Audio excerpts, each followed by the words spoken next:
Sawa, nimewaelewa washikaji zangu.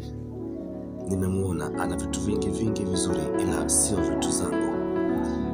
Ana mambo mengi mazuri, ila sio mambo yangu. Simpendi tu.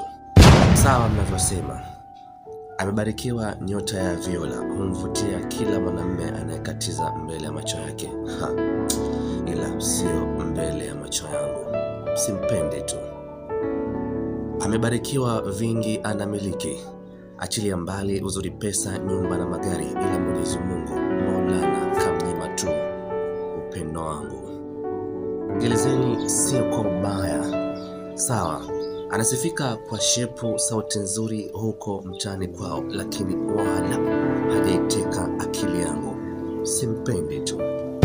Juzi kati anawasimulia mashoga zake eti kwa Mwenyezi Mungu kaomba vingi kapewa, ila yale maombi ya kunipata mimi Mwenyezi Mungu bado hajamjibu. Mimi simpendi.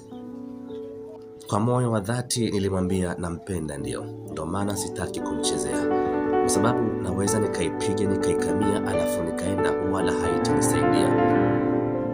Simpendi tu. Anadai kwenye maisha yake kila kitu anacho, yeye kanikosa mimi tu. Sasa ndugu, wazazi wake washajua kabisa mapenzi yanamtesa kunihusu, na mimi simtaki. Msinipigie King Kicho.